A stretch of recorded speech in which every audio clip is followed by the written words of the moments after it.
Okay, so let's talk about the difference between correlations and correlational data. How do we know that things are related versus connected? Well, so we know from previous class that correlations are associations claims. You may have heard the phrase correlations are not causation. So just as I think this lady's name is Kristen Stewart. Just as Kristen Stewart looks like she's pulling her facial muscles here with her fingers, you know that she's really not, right? And so even though her fingers are moving uh, in with her facial muscles, they're correlated. We know that she's moving them independently. We know that those fingers are not causing those facial movements, right?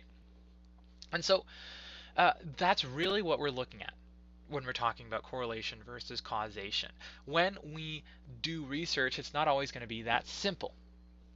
How do we know, for example, that the number of chickens and roosters in a pack is related to each other? Say, for example, you do research that shows that, well, if you put the same number of chickens and roosters in a room, then over time, all of the roosters will attack each other and you'll end up with just the one. Or say you put in a bunch of chickens in a room with no roosters. Over time, the chickens are going to die and no new babies will be born, so your herd will die out. And so a stable herd would require one or two roosters and a bunch of chickens, or something like that. That is an experiment. That sort of information could lead you to make a causal claim.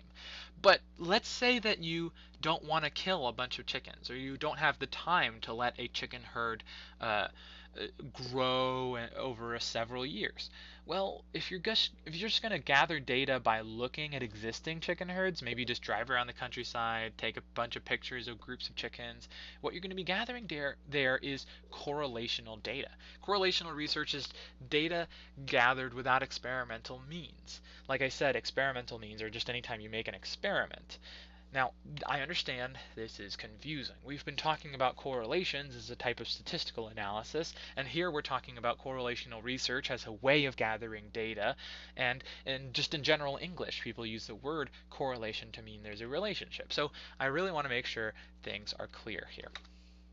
A correlation in research is a statistical analysis that compares two variables. Is one variable moving up and is the other moving up with it or moving down with it, or are they related in a random way?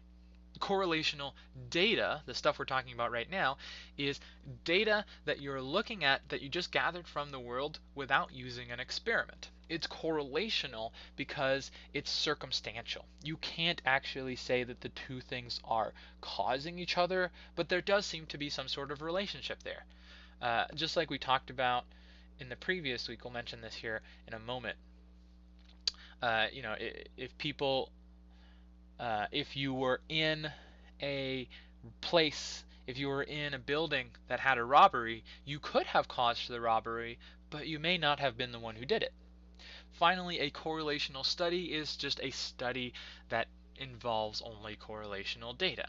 Why does this matter? Well, let me give you an example. So if you're gathering correlational data, it might be, say, that uh, the size of the rock is related to its weight. And if you're doing a correlational study, you may go around and pick up rocks of different sizes and notice that bigger rocks tend to weigh more. Now, you can't say that the weight of a rock is what causes, or its size, or that the size of a rock is what causes its weight, but you would have there a correlational study that says that, well, those two things are in some way connected. We're not sure how, but there seems to be a relationship there. The reason why it's important to be careful about that is, again, because we don't want to fall into the trap of causation. We don't want to necessarily say that larger rocks are heavier because the size of a rock makes it heavier.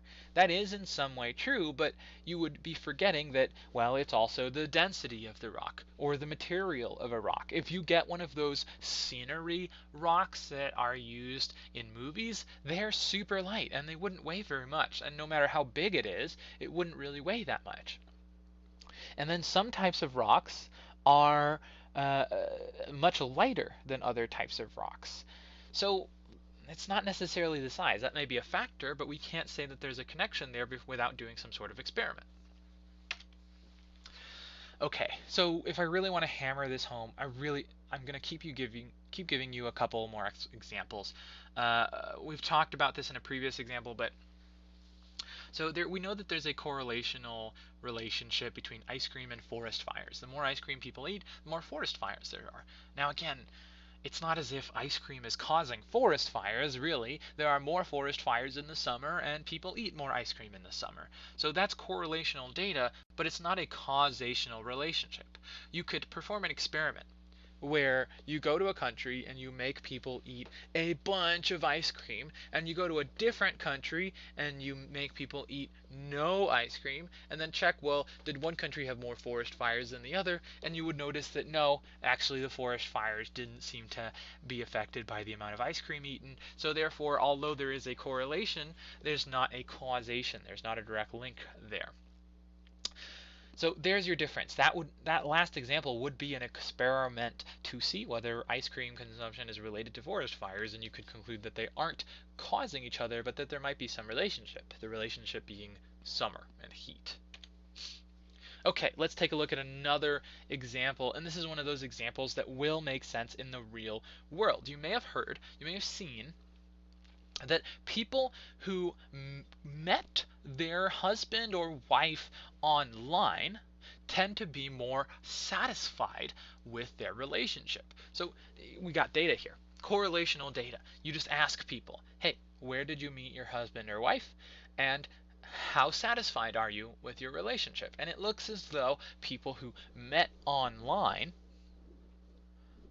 have more positive relationships than people who did not meet online. Now, you can draw a conclusion there that meeting your significant other online is going to make your relationship better, but you shouldn't. You can't draw that conclusion because you don't have experimental data there. You have to be aware, you have to be careful that really what you've got is correlational data in a correlational study. So let's think about this.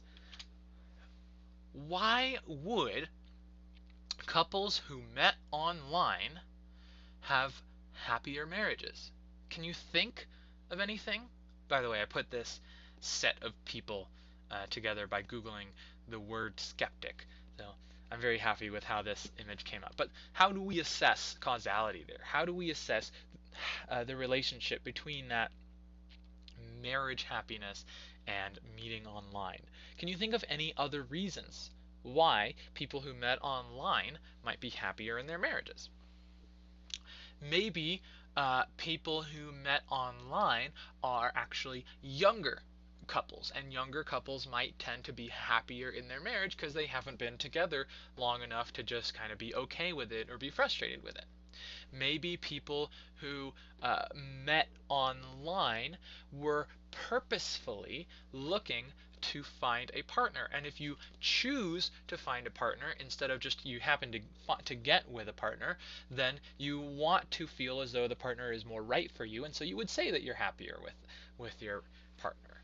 Maybe if you meet online, you are both people who tend to have similar interests. You share the interest of doing stuff on the computer or on the phone, and so you spend more time together, and so your marriage is happier compared to folks who met in the traditional way and maybe don't share as many interests. There are so many ways that we could say that there's a relationship between there's so many ways we could explain the relationship between meeting online and marital happiness that don't necessarily connect those two things, right? There's so many other variables, so many confounds and limitations there that we could never really say that there's a causal relationship there. So how do we assess causality? It's a hard thing, but we'll talk more about that in the next section.